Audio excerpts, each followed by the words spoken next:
सालासर की धरती पे आज इस ऐतिहासिक कार्यक्रम के अंदर 2-3 जोरदार जयकारों के साथ अपनी बात शुरू करूंगा। बोले बालाजी महाराज की, बोले सालासर दरबार की, बोले तेजाजी महाराज की।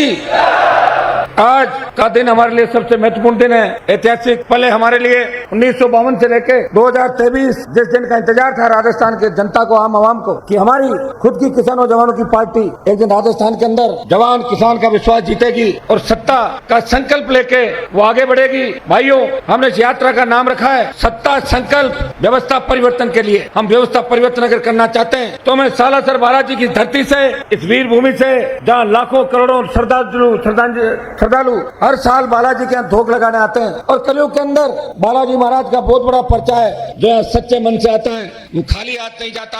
ये शेखावटी की वीर धरा है जिसने देश को बहुत से सही सपूत दिए।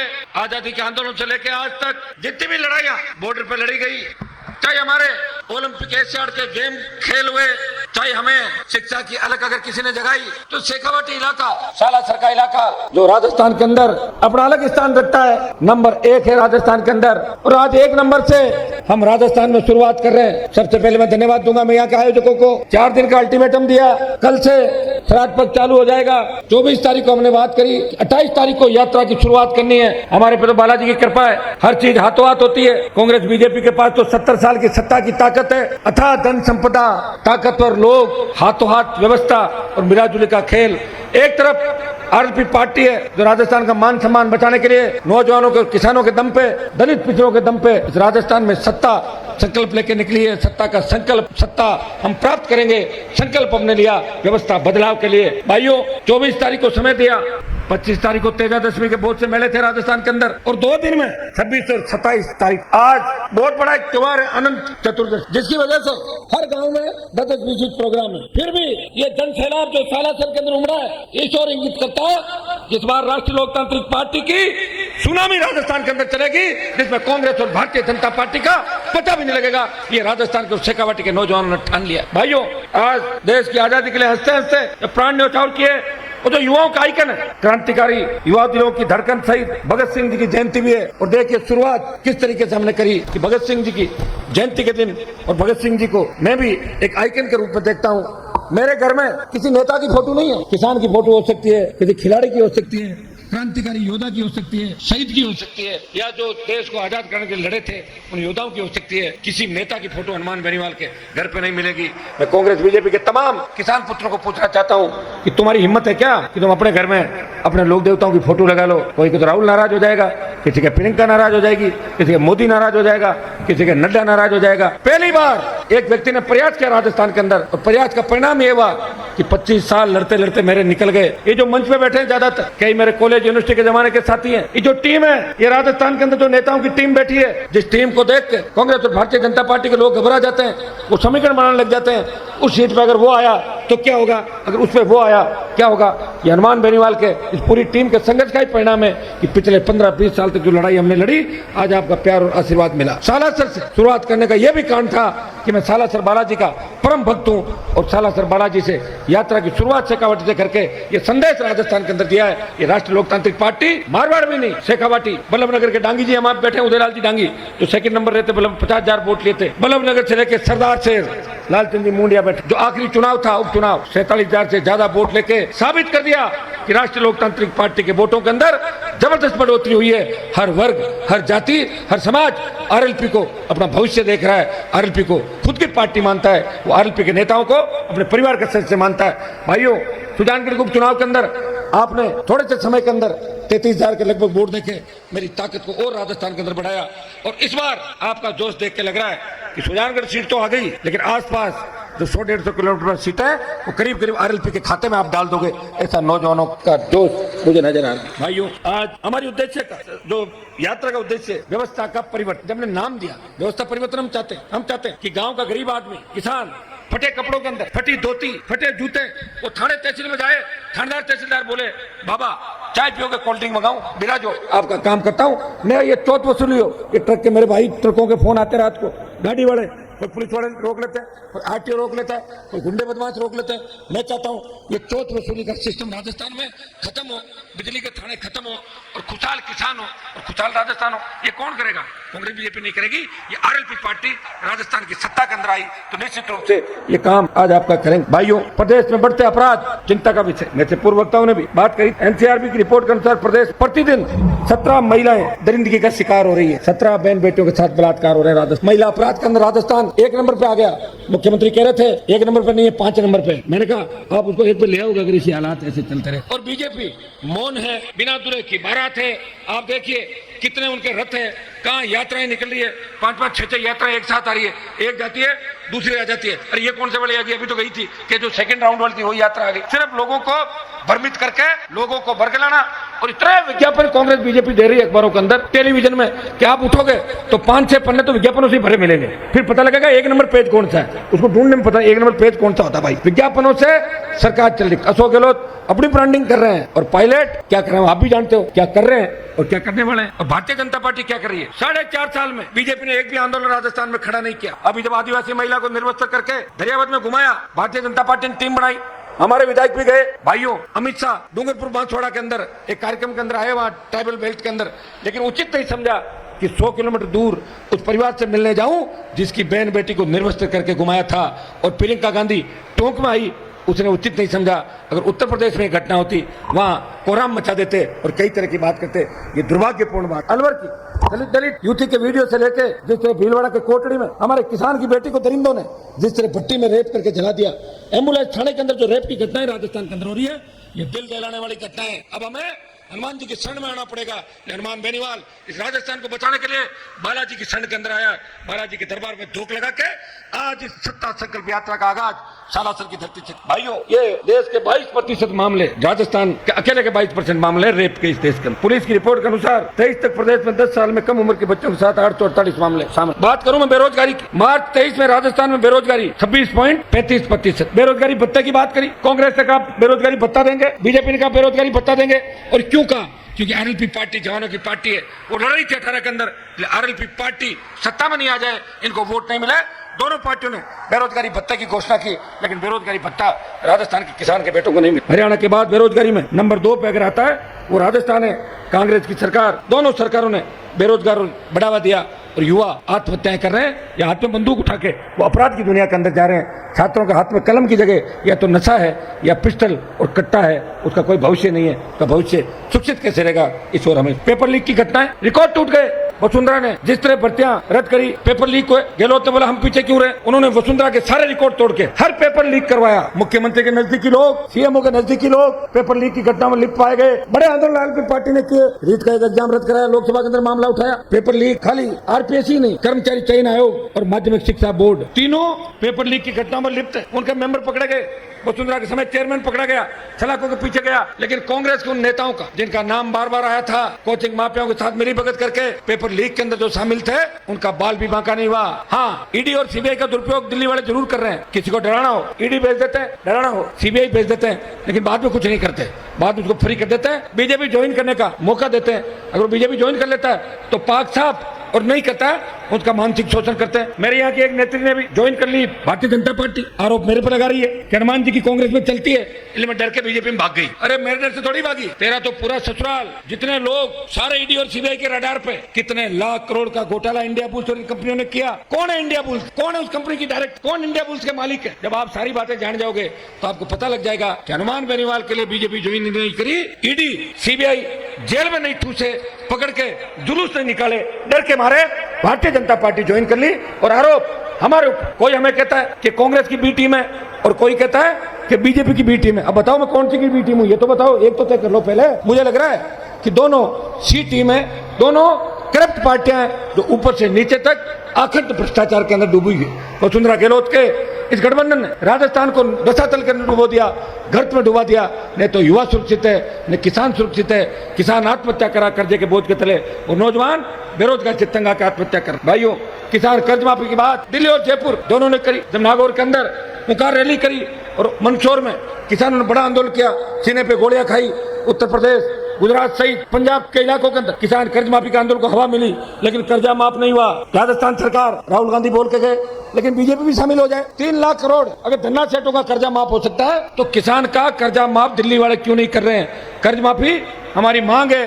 और ये तीनों कृषि बिल जब आए देश के अंदर, भाइयों, उत्तर भारत में अगर किसी किसान के बेटे ने सत्ता को छोड़ा और मंत्री पद को ठोकर मार के 70 दिन सड़क पे बैठा रहा अपने किसान भाइयों के लिए, वो नागौर का सांसद था जिसने सत्ता को ठोकर मारी और आपके मान और सम्मान के लिए मोदी से टक्कर ली। मोदी से टक्कर लेना आसान नहीं है, लेकिन हनुमान बेनीवाल ने किसानों के लिए सत्ता को ठुकरा दिया। उसको पता था कि नहीं तो ईडी मेरा कुछ बिगाड़ सकती और नहीं सीबीआई कुछ बिगाड़ सकती, क्योंकि मैं ईमानदारी से काम करता हूँ। काजल की कोठरी के अंदर रहते हुए कभी दाग मेरे ऊपर नहीं लगा। टोल मुक्त की बात हम कर रहे हैं। पेट्रोल डीजल की बढ़ती कीमतें, एक आप सेस लगाते हो, रोड टैक्स लगाते हो और फिर टोल टैक्स, 3 लेयर का टैक्स दे रहे हैं। टोल टैक्स किस बात? सालासर से कोई ट्रक रवाना होगा, अगर वो चारों महानगरों में जाके वापस सालासर आएगा तो 30,000 रुपए का टोल उसको देना पड़ेगा। 30,000। अगर वो 30,000 का टोल देगा तो कैसे कमा के खाएगा? आप भी बताइए। ये जनता के ऊपर टैक्स सीधा सीधा। मोदी जी कितना बेवकूफ बनाओगे देश की जनता को? बेवकूफ बनाने के अंदर तो आपने सारे रिकॉर्ड तोड़ दिए, क्योंकि विपक्ष कमजोर है, विपक्ष की मजाक बन गई, कांग्रेस खात्मे की ओर है। इसलिए कांग्रेस को INDIA तथा कथित एक संगठन को बनना पड़ा। एक तो कांग्रेस हुआ करती थी और एक INDIA और एक हो गया NDA। मैं दोनों में नहीं, न मैं NDA में हूँ और न INDIA। इस किसान कौम के सम्मान की लड़ाई लड़ रहा है। आपने देखा होगा कि नौजवानों के लिए जब अग्निपथ आया सेना के अंदर, अगर किसी ने बिगुल बजाया, लड़ाई लड़ी लोकसभा के अंदर मजबूती से, किसी व्यक्ति ने आपकी बात रखी और जोधपुर में 2 लाख जवानों की रैली करके मोदी को चेतावनी दी, मोदी जी हम किसान के बेटे हैं, हमारी किसान कौम ने हमारे देश की रखवाली करी। जहां मैं खड़ा हूं, यहाँ शेखावटी के बहुत से नौजवानों ने, हजारों नौजवानों ने भारत माता की रक्षा के लिए अपने प्राण न्यौछावर किए। और सुभाष चंद्र बोस की जो आजादी फौज थी आजादी से पहले, उसमें भी शेखावटी के वीर किसान के बेटे लड़ा के उस फौज में भी विदेशों तक संघर्ष करके आए थे। भाइयों, अग्निपथ के खिलाफ अगर देश का कोई MP सांसद बोला, लड़ाई लड़ी, वो नागौर का सांसद था जिसने आपके विश्वास को टूटने नहीं दिया। बात करें हम सशक्त लोकायुक्त, एक मैं लोकायुक्त की रिपोर्ट पढ़ रहा था, उस रिपोर्ट के अंदर 8 से 18 10 साल में लोकायुक्त ने अपनी रिपोर्ट में कहा कि 1 दर्जन FIR अलग अलग मामलों में दर्ज होनी चाहिए मुखिया के खिलाफ। मुखिया कौन है? मुख्यमंत्री। 8 से 18 कौन रहे? गहलोत, वसुंधरा। FIR दर्ज कौन करेगा? पुलिस। कैसे करेगी पुलिस FIR? बताओ। अपने CM के खिलाफ वो FIR दर्ज करते हैं। इसलिए हम कहते हैं कि सशक्त लोकायुक्त राजस्थान के अंदर हो, उसको FIR दर्ज करने का अधिकार हो, जो ट्रायल चला सके, खुद मुकदमे का संज्ञान लिखे और गिरफ्तारी कर सके। हम सशक्त लोकायुक्त की मांग राजस्थान के अंदर कर रहे हैं ताकि भ्रष्टाचार का खात्मा हो। मुख्यमंत्री से लेके तमाम जो लोग हैं वो इसके दायरे के अंदर आए, पारदर्शिता के साथ भर्तियां हो। जितने भी फर्जी आ गए, मैं तो इतना ही मेरा बता सकता हूँ कि हनुमान बेनीवाल अगर सत्ता के अंदर आया तो इसकी पार्टी सत्ता के अंदर आई तो मैं जितने भी फर्जी एग्जाम हुए राजस्थान में, हो सकता है कुछ भी करना पड़े। बहुत बड़े दुर्भाग्य की बात, एक गाँव के अंदर 70 थानेदार बन गए। बन सकता है कोई ऐसा? पेपर लीक, हर पेपर आउट। कहाँ जाएगा मेहनत करने वाला आदमी? बताओ मुझे। हमें तो वोट की बात करके लोग डरा देते हैं। अरे साहब, आप हमारे समाज के खिलाफ बोल रहे हो, अरे साहब आप ये कर रहे हो, वो कर रहे हो। हम लोग बोल नहीं पाते, लेकिन मैं आपको विश्वास दिलाता हूँ कि हनुमान बेनीवाल सारी जो आपके सपने हैं उनको पूरा करेगा। भाइयों, सरकार आने के बाद आयोग बना के नौकरियां लगाने में जोर जरूर आता है, लेकिन अगर फर्जी कोई बन गए उनको निकालने में जोर नहीं आता। आराम से उनको घर भेज सकते हैं और जेल भी भेज सकते हैं। एक बार आप राष्ट्रीय लोकतांत्रिक पार्टी की सरकार बनाए। जब गंगानगर हनुमानगढ़ के अंदर किसान आंदोलन चला, ये राज्यपाल और सब लोग बैठे, मुझे बुलाया और पहली बार हनुमानगढ़ के 200 किसान, डेलीगेशन जाता है 11-21 का, 200 किसान पंजाब के मुख्यमंत्री से मिलने गए, उनके साथ बैठे, चाय नाश्ता किया, कई लोगों ने लंच भी किया और 2 दिन तक जो इनकी मांग थी वो पूरी हुई। लेकिन बाद में पंजाब में आंदोलन चलाए, कांग्रेस के इशारे पे अकालियों ने आंदोलन चलाया कि पंजाब का पानी राजस्थान कैसे जा रहा है। भाइयों, आज देखो पंजाब में क्या हालात हो गई, बाढ़ आने लगी। ईश्वर की कृपा थी कि बाद में बरसात हो गई और हमारी बात वहां रह गई। लेकिन आज हरियाणा, पंजाब, राजस्थान को उसके हिस्से का पानी नहीं दे रहा है। किसकी कमजोरी है? राजस्थान की सरकार की कमजोरी है। हमें ले आओ सरकार के अंदर, हिस्से का पानी छोड़ो, हिस्से के पानी से ज्यादा पानी ले लेंगे, 100% से 110% पानी ले लेंगे। उसके लिए मजबूती चाहिए, मजबूती के लिए सरकार चाहिए। ERCP के जो हमारे 13 जिले हैं पूर्वी राजस्थान के, 13 जिलों के 13 MP भाजपा के हैं, लेकिन मोदी जी कह मैं ERCP लागू करूंगा। आप कह रहे हैं ये तो कांग्रेस करेगी। अरे मोदी जी, इतना तो बेवकूफ बनाओ। किसी परियोजना को राष्ट्रीय परियोजना घोषित दिल्ली सरकार करती है, राष्ट्रीय कौन करेगा? दिल्ली वाले। आप कर दो। आपने दूसरी भी की है। कर्नाटक के अंदर चुनाव थे, कर्नाटक को विशेष पैकेज दिया, बड़ा आर्थिक पैकेज दिया। मैंने अभी ऑल पार्टी मीटिंग के अंदर भी इस बात को उठाया। राजस्थान में चुनाव है, ERCP की घोषणा करो, आप तो राष्ट्रीय परियोजना घोषित करो। राष्ट्रीय सिंचाई परियोजना अगर घोषित होती है, पीने का पानी, सिंचाई का पानी 13 जिलों को मिल सकता है। लेकिन भाइयों, दुर्भाग्य इस बात का है कि एक दूसरे की बयानबाजी से काम चलाते हैं। बीजेपी में भी बयानवीरों की कमी नहीं, कांग्रेस में बयानवीरों की कमी नहीं। बयान देना, फोटो छपाना, अपना बिजनेस करना, व्यापार करना और बच्चों को विदेश पढ़ाना और विदेशों में जमीन खरीदना और धंधा करना, ये काम हमारे नेताओं का रह गया। नेता कम, व्यापारी ज्यादा हो गए। इन व्यापारियों को, नेतागिरी से जो व्यापारी बने, इनको ठीक करने के लिए मजबूत सरकार की आवश्यकता है। कांग्रेस को हरा के अगर बीजेपी को जिता दोगे तो और ज्यादा हालत खराब हो जाएगी। भाइयों, लड़ने वाला कोई नहीं मिलेगा। जो मैं लड़ाई लड़ रहा हूँ, लड़ने में कितना जोर आता बताओ मुझे। एक पटवारी आरआई से नहीं लड़ सकते, एक पुलिस के कांस्टेबल से नहीं लड़ सकते आप लोग, वो भी आपको परेशान कर सकता है। हनुमान बेनीवाल, वसुंधरा, गहलोत के बेटे को हरा के गहलोत, मोदी, अमित शाह, तमाम देश और प्रदेश के उन किसान विरोधी दूसरी ताकतें, सामंती ताकतें, बड़े बड़े अपराधी जिनके नाम से शेखावटी कांपता था, बड़े बड़े हार्डकोर क्रिमिनल जिनके नाम लेने से नेता डरते थे, उनको भी अगर उनके अंजाम तक पहुंचाया। और नागौर के सांसद ने आपके लिए लड़ाई लड़ी, उसी का परिणाम है कि काफी गंदगी साफ हो गई। और जो बची कुची गंदगी है, समय अगर मेरा आ गया तो वो भी सफाई का अभियान में स्वच्छ राजस्थान का अभियान चला के मैं कर दूंगा। बजरी माफिया के खिलाफ बताओ, चलाया किसी ने आंदोलन? 12 रैलियां राजस्थान में करी, 11 रैली। बजरी माफिया ब्लड प्रेशर और शुगर की गोलियां खानी शुरू कर दी उसने। आपको ध्यान है कि नहीं है? कब जेल चला जाऊं, कब क्या हो जाए। मैंने प्रयास किया कि मैं लड़ाई लड़ूं, और बहादुरी लड़ाई नहीं लड़ता। ईडी दफ्तर के घेराव की एक बात हमने करी थी, कागज हमारे पास आ गए। ईडी के अंदर भी आने वाले 2, 5, 7, 10 दिन बाद मामला दर्ज करा देंगे। बजरी माफिया को चैन से नहीं बैठने दूंगा। कांग्रेस और भारतीय जनता पार्टी दोनों बजरी माफिया से मिली है। हमारा गरीब व्यक्ति अगर कोई घर बनाने के लिए रेत और बजरी लाता है, उसमें भी 5 लाख, 2 लाख, 2.5 लाख, 1.25 लाख का जुर्माना, ट्रैक्टर जब्त कर लेते हैं।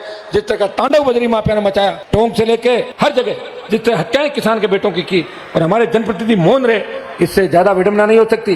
मैं विश्वास दिलाता हूँ, आने वाला समय आपका है। भूमाफिया जिस तरह राजस्थान के अंदर हावी है, जिस तरह वृद्धावस्था पेंशन के अंदर घोटाला हुआ, आप बताएं मनरेगा में गहलोत सरकार का कितना बड़ा घोटाला, जल जीवन मिशन का कितना बड़ा घोटाला, जहां मंत्री का सीधा सीधा नाम आ रहा है और कई लोग छलाकों के पीछे चले गए। भाइयों, मैं आपको विश्वास दिलाता हूं, आने वाला समय आपका है, आप मजबूत रहें। और ये सत्ता संकल्प जो यात्रा है, आप अपनी मजबूती इसी चीज से देख लें कि अगर आपने हमारे अल्पसंख्यक भाइयों को और शेड्यूल कास्ट के भाइयों को साथ ले लिया, किसान, SC, ST, OBC साथ आ गया, तो राजस्थान की सत्ता पर आपका कब्जा होगा। देखिए, मोदी ने अभी चुनावी साल के अंदर अचानक पार्लियामेंट बुलाई, पूरे देश में मैसेज गया, सारे MP परेशान, अरे एकदम चुनाव तो नहीं हो रहे, MLA परेशान हो गए, चुनाव नहीं करा दे हाथों हाथ। मैं कहता था हाथों हाथ नहीं करा सकते भाई, संविधान है। और दिया क्या? 33% महिलाओं को आरक्षण, वो भी कब? जनगणना, उसके बाद जो आपका डिलिमिटेशन, फ्री जेट 26 तक, 2026 तक नया डिलिमिटेशन होगा, उसके बाद आरक्षण देंगे। तो अभी क्या किसे बुलाई लोकसभा? तो बाद में ही कर लेते आप लोग। आपने सब एक सगुफा छोड़ा इस देश के अंदर बरगलाने के लिए कि पता नहीं क्या आपने कर दिया, क्या नहीं कर दिया। मोदी जी, आपको अगर महिलाओं की चिंता होती तो किसान की पहलवान बेटियां, जिसको आपके सांसद ने जिनके साथ छेड़खानी करी, वो जंतर मंतर पे धरने पे लंबे समय तक बैठी थी, कोई नहीं गया था। देश का पहला सांसद उन बेटियों की इज्जत मान सम्मान के लिए गया। नागौर का सांसद था, लोकसभा के अंदर भी उस चीज को पुरजोर तरीके से उठाया, नागौर के सांसद ने उठाया।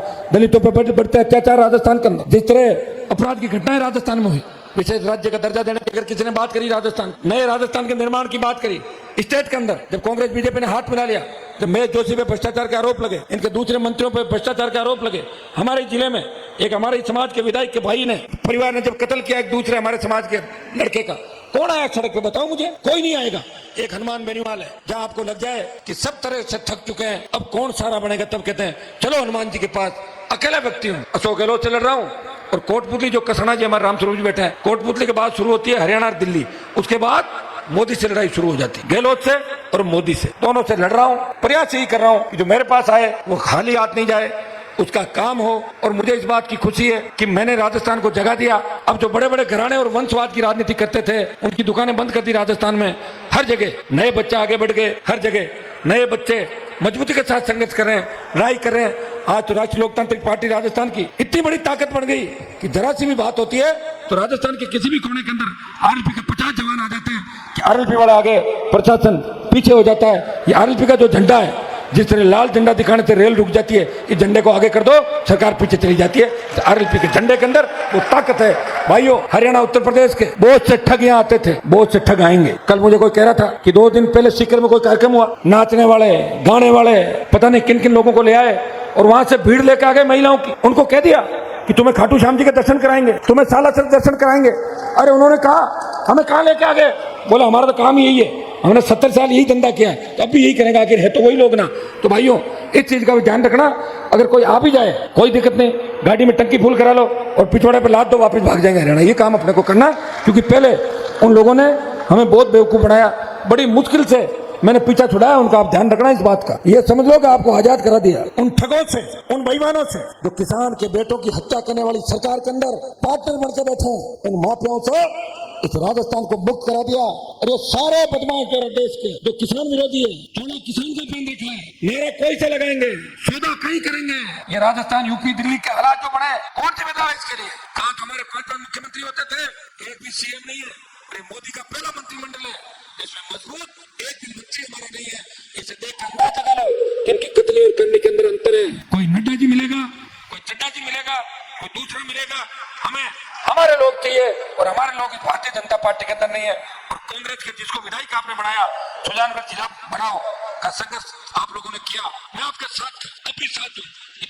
आपको बता सकता हूँ कि मैं जो कहता हूँ करता हूँ, ये मेरा प्रयास हमेशा रहा है। सुजानगढ़ के अंदर आपने बहुत मजबूती मुझे दी, और हर आंदोलन में सुजानगढ़ सालासर के जवान, शेखावटी के जवान मुझे नई ऊर्जा देते हैं, पूरी ताकत के साथ लगे।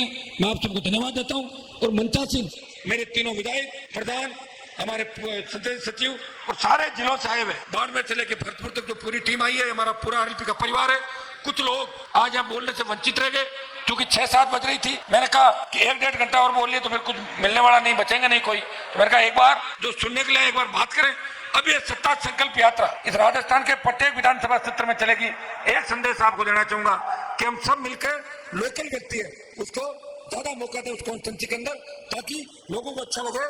नहीं तो ऐसा लगेगा कि हमारे वालों को तो नंबर नहीं आया, हम आए संख्या के लिए और भाषण दूसरे देंगे। इस बात का भी हमें ध्यान रखना। नौजवानों को एक बात ये भी कहना चाहूँ कि खाली भाषण से कुछ भी नहीं होता। भाषण तो कई लोग 1-1, 1.5 घंटा दे देते हैं, तो भाषण से कोई एमएलए एमपी थोड़ी बनता है। भाषण के साथ साथ काम भी करना पड़ता है। मायावती को भाषण देते देखा क्या कभी? वो 4 लाइन पढ़ती है और मुख्यमंत्री रही, यूपी की रही कि नहीं रही। आज भी उसका मन होता तो लोगों से मिलती है, नहीं मिलती। लोग लाइन लगा खड़े रहते हैं उसके साथ, क्योंकि उसके पास वोट की ताकत, वो देश और प्रदेश के अंदर जहां आह्वान कर दे 2-5%, 10% वोटों को एकदम से घुमा देती है। तो जिसके पास वोट की ताकत होती है वो अपने आप मजबूत हो जाता है। और मुझे पता है कि राजस्थान के अंदर जो ताकत आप लोगों ने मुझे दी है, मैं विश्वास दिलाता हूँ कि वीर तेजाजी महाराज के आदर्शों में चलते हुए मैं आपको धोखा नहीं दूंगा। किसान कौम का सत्ता पे कब्जा हो, मैंने तो 2018 के अंदर मेरी पार्टी को कुर्बान कर दिया था। कहीं नहीं लड़ाया, यहाँ भी मत लड़ाओ, यहाँ भी मत लड़ाओ। किसी ने रात को कहा मेरे मामा जी हो, किसी ने कह दिया मेरे चाचा लगते हो, किसी ने कुछ कह दिया, किसी ने पैरों का हाथ डाल दिया। बताओ शर्म नहीं रही लोगों की? हनुमान बेनीवाल दिलेर व्यक्ति है, जो इसके घर आया उसका अपमान नहीं किया, उसे खाली हाथ नहीं लौटाया। इसकी वजह से ये 3 विधायक है, नहीं तो 15 विधायक इस अग्रिम पंक्ति में 18 के अंदर मिलते।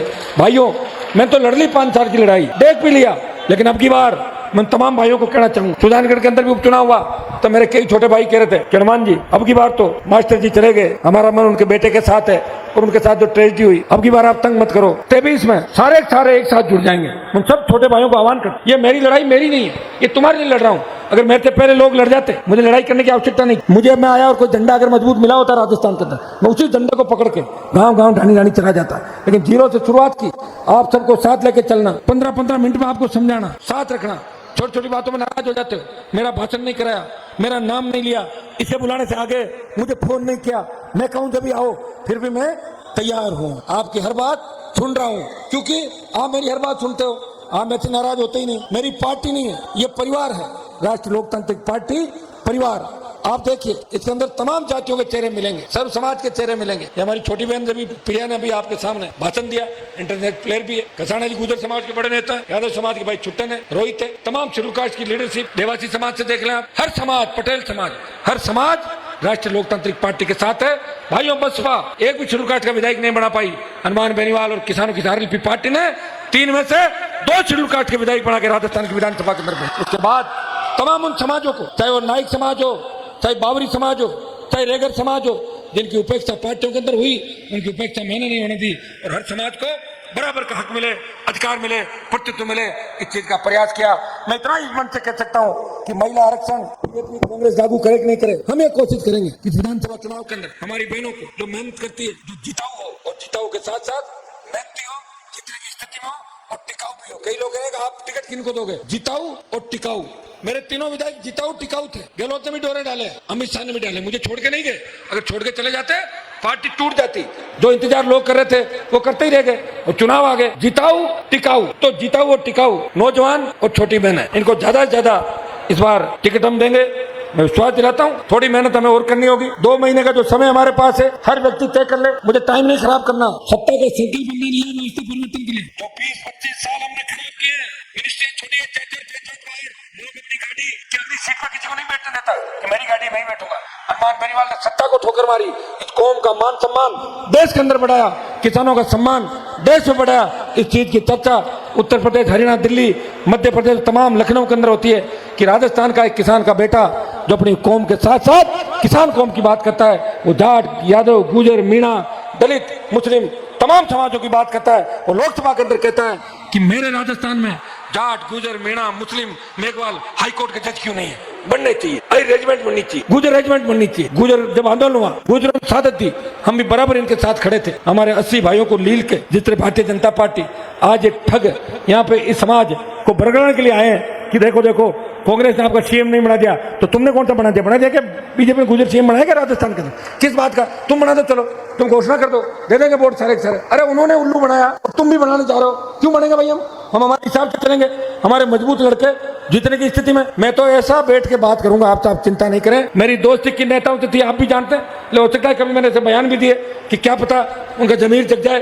जब मैं याद दिलाता हूं उनको उनकी ताकत। याद करो, एक फिल्म है ना जिसके अंदर पुलिस बेईमान हो जाती है और वो कहते हैं कि याद कर, वो तिरंगा में था ना कि याद करो जब तुमने वर्दी पहनी, जब क्या शपथ ली थी, याद करो। तो याद दिलाने के लिए हनुमान बेनीवाल बयान देता है कि याद करो तुमने क्या कहा। अब याद नहीं है, मैं दिला सकता हूं, लेकिन मुझे याद है जो किसान कौम का दुश्मन है वो मेरा दुश्मन है, और जो किसान कौम का दोस्त है वो मेरा दोस्त है। किसान कौम का मतलब आप समझ गए? सारी हमारी जातियां जिनका कहीं न कहीं शोषण हुआ, हर जाति का शोषण हुआ, आप पूरे देश के अंदर देख लें, वो तमाम जातियां जिनके दुश्मन कौन है आप अच्छी तरह जानते हो। भाइयों, वोट की ताकत आपके पास है। 60 लाख से लेकर 80 लाख नया मतदाता इस बार वोट करेगा। पहली बार वोट डालता है भारतीय पार्टी को, और पहले वाला वोट और करेगा। कई कौन छूट जाएगी? मैं कह रहा हूं आरएलपी अकेली आज 1 करोड़ वोट पे खड़ी, अकेली RLP party 1 crore vote Rajasthan के अंदर ले रही है। और अगर हमारा गठबंधन बीएसपी, बीटीपी, बीएपी और अन्य छोटे दलों के साथ हो जाता है, कोई बड़ी बात नहीं कि हम 1 नंबर की सबसे बड़ी पार्टी के रूप में उभर सकते हैं। क्योंकि नौजवान मचल रहा है, नौजवान ही सबसे ज्यादा, हर क्रांति का हीरो नौजवान। नौजवान देख रहा है हमें कहां जाना है। अगर नौजवानों ने ठान लिया दिल्ली से बाड़मेर तक कि हमें कांग्रेस बीजेपी को घर बिठाना है, तो 1 नंबर की पार्टी आरएलपी राजस्थान के बढ़ के उभरेगी। और विश्वास दिलाता हूं कि अगर आप सत्ता के नजदीक आ गए, ये तो तय है कि आपके बिना सरकार किसी की नहीं बन रही है। लेकिन मजा नहीं आएगा कि 20-25 सीट आ गई, कोई मतलब नहीं। सीट आए 70 कम से कम, 80, 90, जब मजा आए। लाएगा कौन? आप लोग लाओगे। मैं तो इतना विश्वास आपको दिलाता हूं, टिकटें उन्हीं लोगों को दूंगा। सर्वे भी करवा रहा हूं, बातचीत भी कर रहा हूं। जो जीता होगा और टिकाऊ होगा उसी को टिकट मिलेगी। ये भी मैं आपको साफ संदेश देना चाहता हूं। अभी किसी की टिकट फाइनल नहीं है। अभी राजस्थान में एक भी व्यक्ति की कोई टिकट फाइनल नहीं, लेकिन हम कोशिश करेंगे कि हम भी छोटी मोटी कोई सूची चाह रहे हैं कि कुछ लोग जो मजबूती से राजस्थान अपने अपनी कॉन्स्टिट्यूंसी के अंदर लगे हुए हैं, जहां हमें दूसरी तरफ नहीं देखना है, हमें उन्हें उतारना है। तो कुछ उम्मीदवारों की सूचियां हम चाहते हैं कांग्रेस बीजेपी से पहले हम जारी करें और उन लोगों को अपने काम पे लगाएं। मैं तो टेलीफोन पे मैं सबको धीरे धीरे बताता रहूंगा कि आप लग जाओ अपने काम पे। और अगर मैं एक बार कह देता हूं, आपको विश्वास ये है कि दोबारा हाँ करने के बाद ना मैं नहीं करता। और ऐसे में किसी को कह दूं हाँ आप काम करो, ध्यान रखेंगे, उसका मतलब टिकट नहीं है। वो तो कहना ही पड़ेगा, नहीं तो आएगा कौन? लाने के लिए कहना पड़ेगा कि नहीं कहना? आ जाओ आ जाओ, ये थोड़ी आ जाओ मतलब एक कौन 15 टिकट थोड़ी मिलेगी। ये कह देंगे आप समझ लेना, बता दो 50 इलाके के मोजीज आदमी रतनगढ़ वाले खड़े हैं, 50 मोजीज वकील साहब बता दो कि साहब सीट निकाल देंगे, ले जाओ टिकट। प्रचार कर दूंगा, जितनी मेरी हैसियत है मांग तांग के मदद भी कर दूंगा, और आपको तकलीफ नहीं पड़ेगी, प्रचार में भी आ जाऊंगा, इतना मैं कर सकता। तो भाइयों, इस चीज का भी हमें ध्यान रखना है। अपने आप कोई पोस्टर छपा कर सोच ले कि मैं उम्मीदवार बन गया, तो मुझे आप अच्छी तरीके से जानते हो कि यहाँ सबके सहमति से काम होता है। इससे ज्यादा क्या होगा कि मंच को आप देख लो। मैंने कार्यकारिणी इसलिए नहीं बनाई कि अभी एक बार आपकी सहमति लूंगा, सबकी सहमति लेके जितने भी भाई पार्टी के पहले दिन से लेकर अब तक मेरे साथ हैं सुख दुख के अंदर, उन सबको एडजस्ट करूंगा। नयों को भी मौका देंगे, पुरानों को भी साथ, उनका अनुभव की आवश्यकता, अनुभव के बिना काम कैसे चलेगा। सारे भाइयों को सबको एडजस्ट करेंगे, आपके मान सम्मान का ध्यान रखेंगे, किसी का प्रमोशन करेंगे, किसी को मेरे साथ रख लूंगा प्रचार के अंदर, किसी को और कमेटी का चेयरमैन बनो। आप चिंता न करें, जब भी कार्यकारिणी आएगी तो आपको मजा आएगा कि जोरदार कार्यकारिणी राष्ट्रीय पार्टी ने घोषित करी। आज से आप लगता है, आज हमारी यात्रा की शुरुआत सालासर बालाजी के धाम से हुई है। और बालाजी की कृपा जिसमें हो गई उसकी बल्ले बल्ले। बालाजी की कृपा इस बार राष्ट्रीय लोकतांत्रिक पार्टी पे, हनुमान बेनीवाल पे, आरएलपी परिवार पे हुई राजस्थान के अंदर। बालाजी का भक्त हूं और निश्चित रूप से ये जो धन सैलाब आज इस त्योहार के दिन उमड़ा है, इस और इंगित करता है कि अपने अपने साधनों से, ये कोई लाई हुई भीड़ नहीं है, ये अपने अपने साधनों से अपने भाई को मजबूती देने के लिए 100 रुपए लीटर का डीजल है, खुद भरवा का है। हनुमान जी चिंता मत करो, आप थको मत, हिम्मत मत हारो, हम इस बार आपको सत्ता के शिखर पे बिठाएंगे। तो नारे आप लगा रहे हैं, तो नारों से मुझे बार बार आप जोश भी दिला रहे हो। ऊर्जा लगातार बाड़मेर से लेकर भरतपुर और डूंगरपुर से गंगानगर तक शेखावाटी के बीच से जो ऊर्जा आपने समय समय में दी, उसी का परिणाम है कि मैं लगातार आपके लड़ा। और लड़ाई का परिणाम ये हुआ कि एक से शुरुआत की, एक विधायक था, एक विधायक से एक एमपी, 3 एमएलए, 5 प्रधान, एक म्यूनसिपलिटी का चेयरमैन, जिला परिषदों के मेंबर, पंचायत समिति मेंबर, वार्ड पार्षद। राजस्थान में धीरे धीरे कारवा बढ़ता रहा और इस कारवे को बढ़ाते रहेंगे। मैं सबको धन्यवाद दूंगा कि स्वच्छता अभियान के अंदर जो आपने बीड़ा उठाया 1 महीने के अंदर, ये टीम पूरी मंच पे बैठी है, आपके बीच में बैठी है। मैं उन सब बच्चों को भी एडजस्ट करूंगा जिन्होंने मजबूती से स्वच्छता अभियान में काम किया और पार्टी की रीति नीति ढाणी ढाणी गांव गांव पहुंचाई। आप अचंभित हो जाओगे, स्वच्छता अभियान 1 महीने के अंदर 20 लाख से ज्यादा सदस्य राष्ट्रीय लोकतांत्रिक पार्टी ने 1 महीने के अंदर बना के संदेश देश में दिया कि किसानों के बेटे की पार्टी, इसके लिए हर किसान समर्पित है, हर जवान समर्पित है। और माताओं बहनों का इतना बड़ा योगदान रहा, मैं सोशल मीडिया पर देखता रहता था कि किस तरह माताएं मैंने खुद आरएलपी पार्टी के सदस्य बनाने के लिए और आरएलपी के वोट की अपील करते हुए जगह जगह आपको सोशल मीडिया पर नजर आएगी। तो मातृशक्ति हमारे साथ है, तो झांसी की रानी लक्ष्मीबाई की भूमिका में चलेगी और छोटे भाई भगत सिंह की भूमिका के अंदर चल के इस नए राजस्थान का निर्माण करेंगे, भ्रष्टाचार का खात्मा करेंगे। तो कांग्रेस और भाजपा को घर बिठा के नया किसान राज राजस्थान के अंदर लाएंगे। सम्मानित मंच और उपस्थित सारे लोग जो यहाँ पे आए, सबको मेरी तरफ से बहुत बहुत धन्यवाद। जय हिंद।